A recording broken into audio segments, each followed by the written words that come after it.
What is up guys, and welcome back to the channel. In today's video I'm going to be on the Boss SP202, which I have with me right here. A really primitive little sampler, but what I want to show you today is how you can actually go about making full beats with this device. Now, most of you will know this device is a kind of processing unit, and it's more like an effects pedal in a way to have in your sort of workflow to make your samples sound extra gritty. But with a little bit of perseverance, you can actually make full beats with this, and I'm going to show you how to do that today. Now, one thing that I do need to point out is that you do need a couple of things in order to make this happen, which I'm going to show you right now.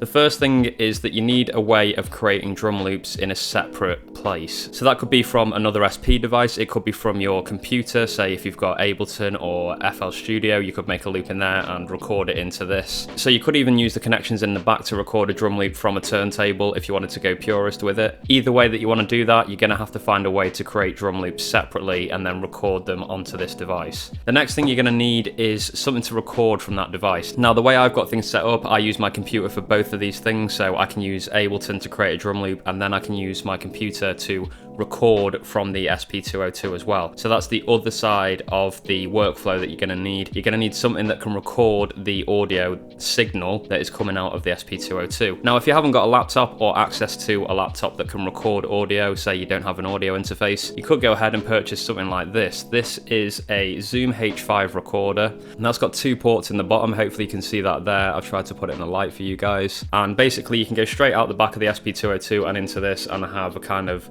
two-line stereo signal, which is really good. That puts it onto a micro SD card, and then you can just dump those straight onto your computer. So even though I have a computer, it is kind of nice sometimes to just have that as the workflow. It's all kind of standalone. Just record onto this, and then that is your final beat. So the main reason for recording a drum loop on this device as one piece of audio is because you're going to really struggle with polyphony on this device. It's got limited polyphony, and especially so when you start adding the effects as well. So the first thing that you'll want to do is record a drum loop onto a pad, and I always use mono for my drum loops. Now, I'm sure people could argue that drums should be in stereo, drums should be in mono. Either way, at the end of the day here, we're making very low fidelity beats, so mono is the way I'm going to go for it, and as well it's going to help with the polyphony. So I usually start by recording a full drum loop onto pad 8. Could be 2 bars, could be 4 bars, whatever is your preference for your drums, and whatever standard you want to use as well is entirely up to you. I usually use standard when I'm recording into the 202. That just adds that little bit of crispiness, but it doesn't completely ruin the vibe of the sample, so I really like standard. And obviously the further you go down the scale, so hi-fi standard, lo-fi 1, lo-fi 2, that's going to give you way more sample time as well, so just be aware of that if you are planning to make full beats. So I will get to a full example of this after I've done this introduction, but I want to explain everything first. The next thing that you're going to want to do is record your chops. Now, I strongly recommend you do these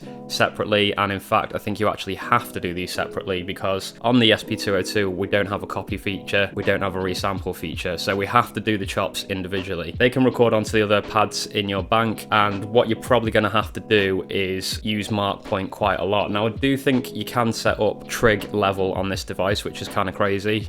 I'm not sure how to do that off the top of my head. I'll try and include that later in the video for you guys, but if I don't, just check out the manual. There is a way you can do auto trig level on this device, so that when the signal comes in, the device will start recording automatically, and that just saves you having to try and find the start point all the time, which can get super annoying, especially with chops. So you can either do that, or you can just use the mark button, which basically means you press the button and you hit mark when you want it to start, which is a really primitive and quite easy way of doing it, and 9 times out of 10 I can get that to work pretty quickly, so that's the way to do that. So then what you're going to do is have your chops, you have your drum loop, and you're not going to be able to make very complex beats, but you're going to play your drum loop and you're going to hit your chops and you're going to play them in whatever sequence you want. And a good idea is to use your mobile phone as a kind of timer, so that you know how long you've been playing the beat for. I always find that that's a really good tip.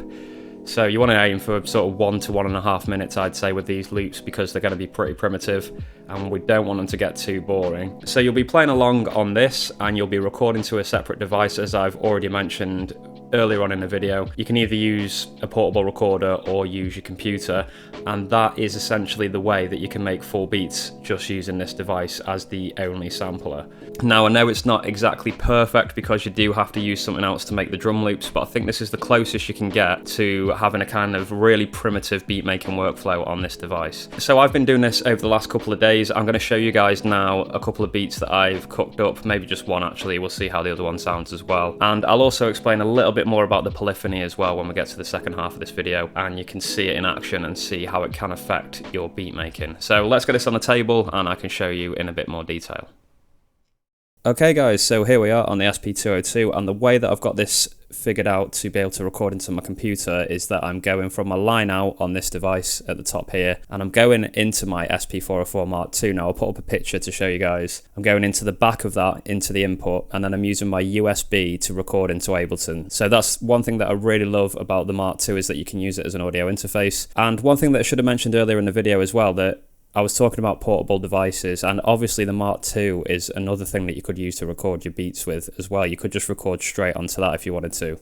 So that's another idea if you haven't got a laptop or you haven't got a portable recorder. Anything I think from the SX up should have the capacity to be able to record sort of 1 to 2 minute beats per pad. So you could get quite a nice workflow going there. And one more thing that I need to mention as well with this is I'm not using the memory card on the SP202. This is purely internal memory. So I think that does have an effect on the polyphony, and it definitely has an effect on what effects you can use as well, and in some cases in a negative way. So I'm going to play around a little bit here. This is going to be kind of ad hoc, showing you guys that the effects can affect the polyphony, and yeah, I'll just kind of jam a little bit and figure it out as I'm going. So I hope that vibe's okay for this video for you guys. So I've got my samples in here, and I'm going to have to press external source on the Mark II, and this is going to be quite noisy because obviously it's a 202. So let's have a listen.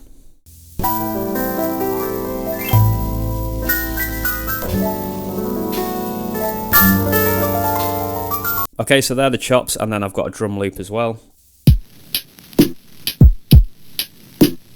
Now, that drum loop did already have noise on it before I put it into this device, which if I had the preference, I wouldn't have that on there. But unfortunately it does, so it's very, very noisy sound in that loop in particular, and that's the reason for that. Let's have a go with no effects whatsoever, and then we can play around with the pitch and the filter one. They're the two that I really only stick to with this device, but they do sound incredible. So let's have a listen without any effects, what sort of polyphony we can get here. Now hopefully we can play all 4 of these chops and have the drum loop running. That's the whole idea of this video, is showing you guys that you can play a beat just on this device. So let's have a go at that.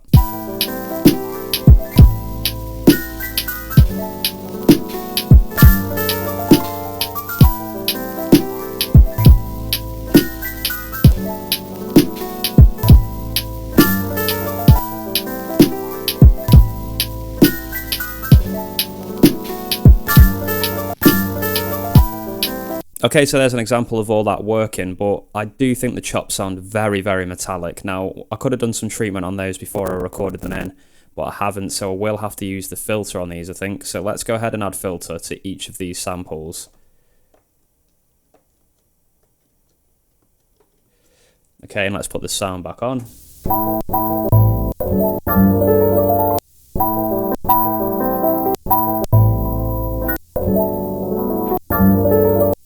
And I'm just trying to take some of the ring off because it's a little bit hard on the ears. So I'm just trying to roll the highs off, and I'm using the low pass filter here to do that. What a low pass filter does is it lets the lows past, hence why it's called a low pass filter, and it cuts off the highs. So I can use this dial to control how severe it does it, and we can get a warmer sound on the samples as well. So let's have a listen to those.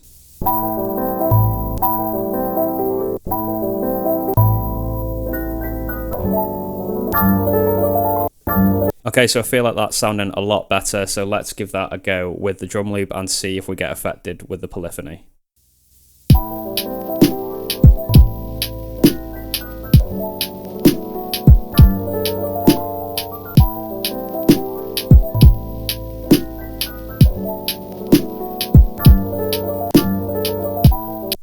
Okay, good news, that wasn't affecting it. I'm going to do the drum loop as well, and I think that's still sounding a little bit too harsh, so let's stick the low pass filter on that as well.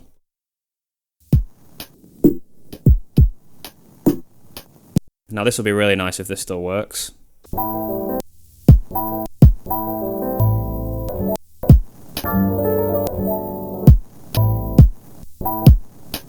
And as you can see there, we've gone one too many on the polyphony with the filter 1, so we can't actually do that. So we're going to have to take that off the drums and just have the drums as they originally were. I can try and add pitch as well, but again, I think we are going to run into the same sort of issues, so let's try pitching.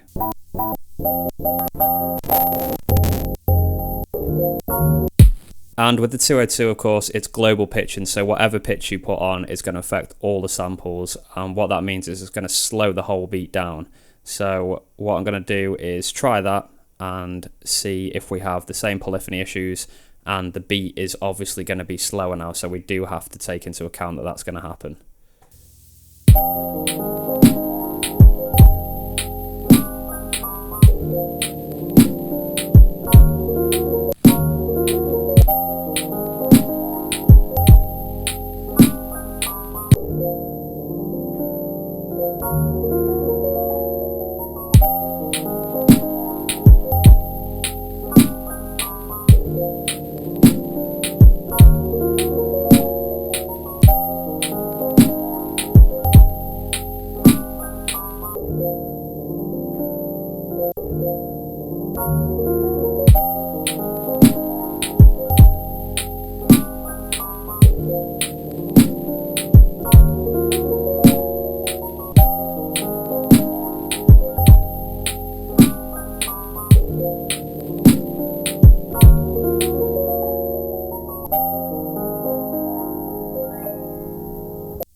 And there you go, that was working, that was a full beat. It was a lot slower. Let me know in the comments below which one you prefer. Did you prefer the faster version or the slower version? I personally always tend to lean towards the faster beats. I just find them a bit more kind of holding on to that kind of old school hip hop vibe, and that's mainly the reason why I make beats, because I like to make that kind of sound. But the slower one did sound quite atmospheric as well, so I did like that. So there you go, that's what I would have been doing. I would have been performing that beat and recording that at the same time, and that's how I'll get the full beat. Now I did try and demonstrate a couple of times of the drums stopping and starting. You will have to do a little bit of practice so that you don't get the extra hits that you don't want. And in order to be able to do that, what you have to do is have the pad set to loop and also set to trigger, so you can use these two buttons here. Trigger just means you can trigger it on and off, and that's how I was doing those pauses there. That won't work with gate. With gate, you'd have to hold on the pad, and that's not what we want. So there we go, guys. With a little bit of help from your friends and a little bit of perseverance, you can almost pretty much make full beats on the SP202. I really hope this video was useful, and if you're fairly new to the SP202, maybe it gave you a completely new perspective on how you can use this thing to make beats. I think this device is so much fun when you can work around the limitations, use other devices to plug into it and get the sound out of it, etc, etc. There's just so much fun to be had with this unit, so if you can get hold of one for a relatively good price, I definitely recommend it. As usual, if you want to support what I'm doing here, guys, check out all the links in the description below. I would really appreciate that. All my packs are on spviz.com if you need new drums for your projects, and I've got loads of stuff coming in the next couple of weeks. I can't wait to drop those things on the shop, but they're just taking a little bit of time, but I'm really nearly there now, so yeah, really looking forward to introducing some new products. Don't forget to subscribe if you're new around here. I do videos like this every week, and hit that thumbs up as well, because it really helps me in the algorithms on YouTube. But apart from that, guys, as usual, take care and keep making beats. I'll be back with more videos very soon. Peace!